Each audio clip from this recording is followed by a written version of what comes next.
Fear, that silent enemy that slips in without permission, that paralyzes more bodies than exhaustion and destroys more dreams than failure. You can't see it, you can't touch it, but you feel it like an invisible dagger sinking into your chest. It lives in your mind, and from there it controls everything. It whispers that you can't, that you're not ready, that you're missing something. And without realizing it, you believe it, you feed it, you make it grow, until little by little it becomes your jailer. But listen to this, fear is not real until you make it real. Fear does not exist outside of you. It is an illusion disguised as prudence, a mental mirage that only has power if you give it power. We are all born with fear. It's instinctive. It's part of human design. But what separates the strong from the weak, those who move forward from those who stay behind, is not the absence of fear, it's the ability to face it. Because the brave person is not the one who feels no fear, but the one who feels it and keeps going anyway. The coward runs, the warrior advances. That's the difference. Look around you. Everyone you admire, everyone who achieved something great, went through the same mental hell you're going through. They doubted, they were afraid, they thought about giving up, but something separated them from the rest. They understood that fear lives in the mind, not in reality.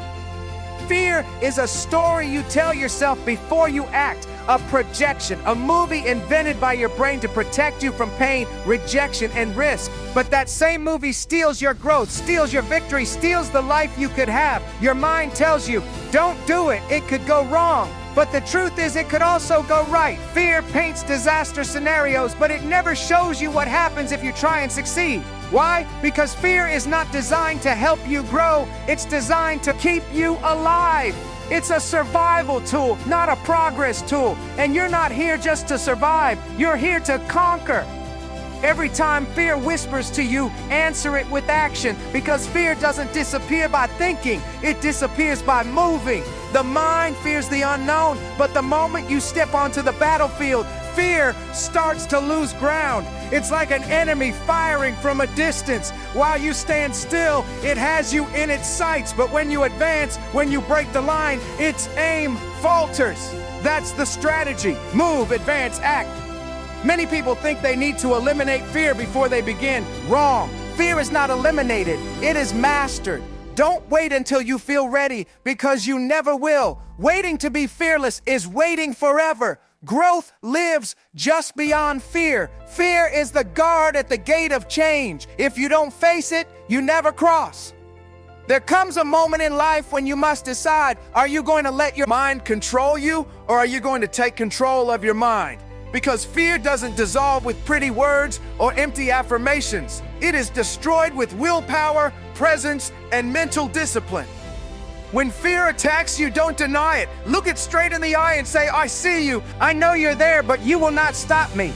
Fear, deep down, is not your enemy. It's a messenger. It shows you where your limits are. It points to your zone of expansion. If something scares you, that's probably where the next step you need to take is. But if you run, that same fear multiplies. What you don't face chases you. What you face fades away. Oh, listen carefully. The great ones are not those who feel no fear. They are the ones who train it. Yes, fear can be trained just like muscles, just like the mind. Every time you do something uncomfortable, you teach your brain that not everything unknown is dangerous, that not everything new hurts, that you can survive and even thrive. That's the difference between those who dare and those who hide. The first understands that fear is not a signal to stop. It's a signal that you're on the right path. Your mind is a battlefield, and fear is the infiltrated enemy. It doesn't wear a uniform. It doesn't announce its attack. It disguises itself as logic, as excuses, as better later.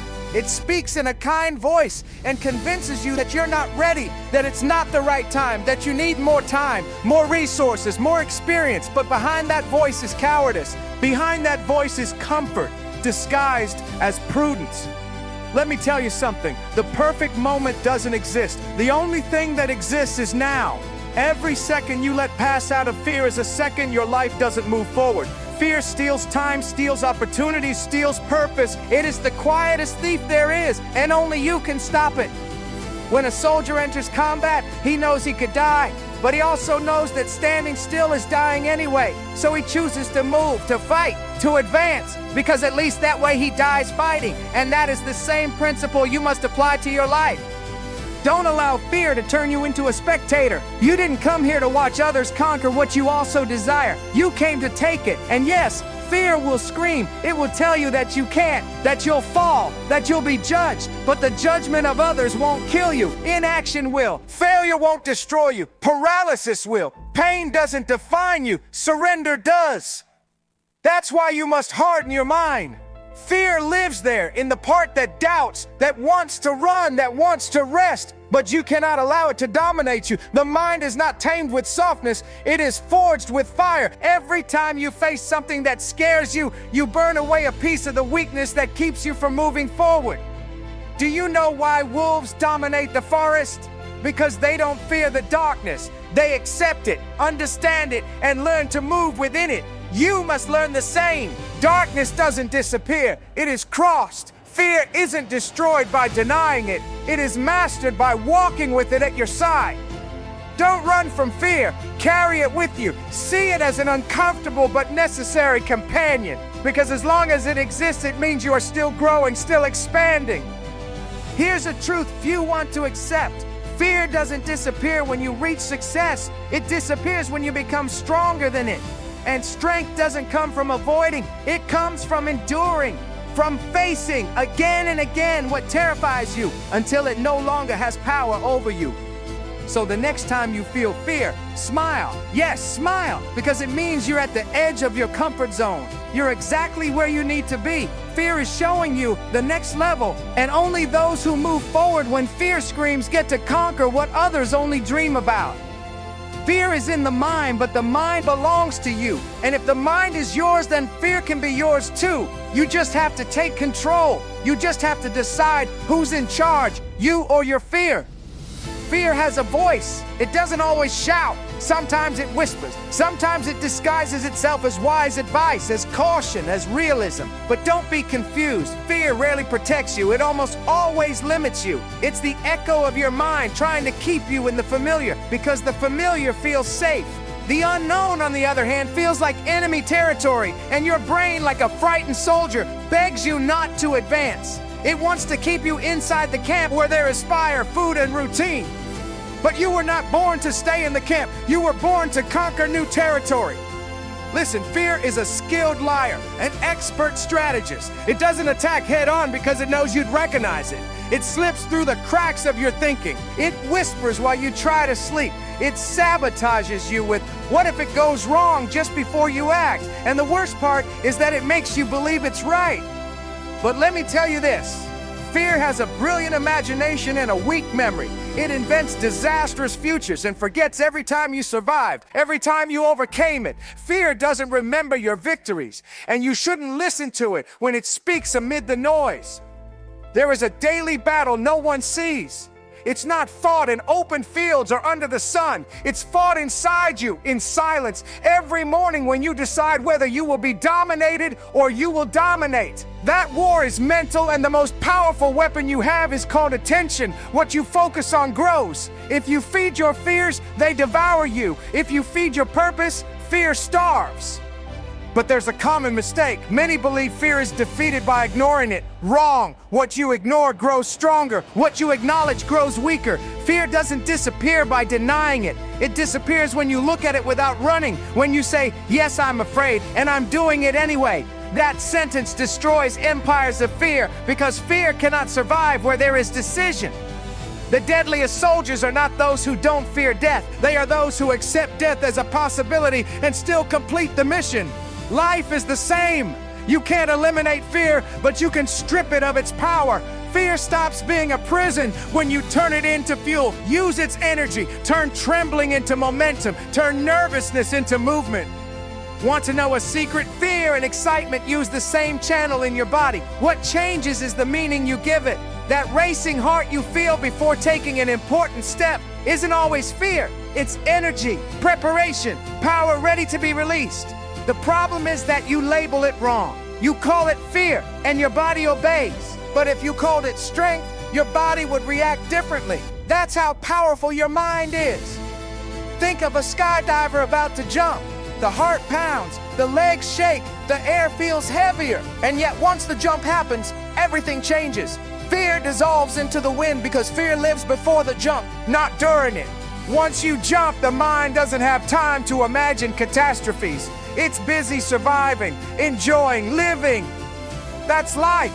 Fear exists in anticipation, not in action. That's why you must move. Every second you spend thinking, fear grows. Every step you take, fear shrinks. Movement is the antidote to fear. Action disarms it. It's like a shadow. When you stand still, it looks huge. When you walk toward the light, it disappears.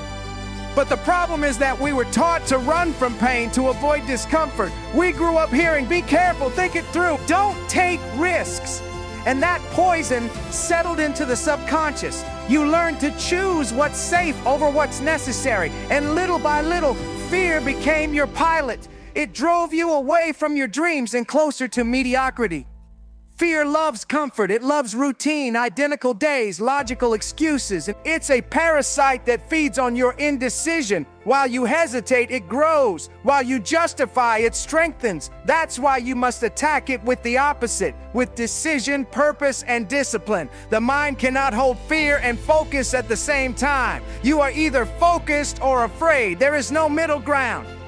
I'm going to tell you something that hurts, but you need to hear it. Many people die without ever having lived. Not because they lacked time, but because they had too much fear. Fear of failing, fear of embarrassment, fear of rejection, fear of not being enough. But the greatest fear should be another one. The fear of looking back one day and realizing you did nothing with your life. That fear should keep you awake because failure hurts, but regret kills. Fear feeds on your imagination, but it can also die by the same weapon. Imagine your success, your victory, your outcome with intensity. Visualize it so vividly that your mind begins to believe it's possible, because the mind doesn't distinguish between what is real and what is intensely imagined. If you can see it clearly, you can make it real. But if all you imagine are negative scenarios, your brain will work to confirm them, not because fear is right, but because you gave it command. Your mind can be a minefield or fertile ground. It depends on what you plant in it.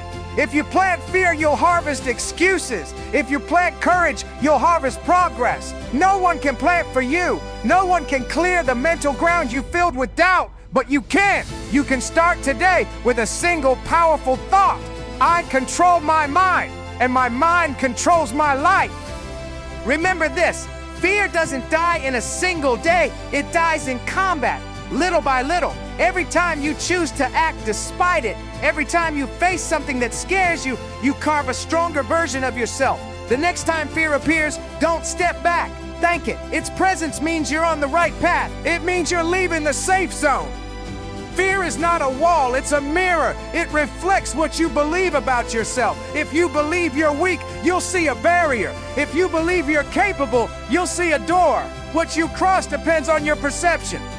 That's why the war is not external, it's internal. If you win in your mind, no obstacle outside can stop you. Look closely. Fear is the voice of the past trying to direct your future. You owe it no obedience. It's the echo of old failures with no power. Every time you hear you can't, remember that voice doesn't come from the present, it comes from a memory. And memories don't decide your destiny, you do. So when fear visits you, and it will, don't close the door. Invite it in, look it in the eyes and say, thanks for coming, but you're not in charge here. I am. Then stand up, adjust your gaze, and keep walking. Fear can only rule where there is surrender. And you didn't surrender. You're here, breathing, resisting, advancing. That already makes you stronger than your fear. Fear is in the mind, but courage is there too. And only one can rule. You decide which.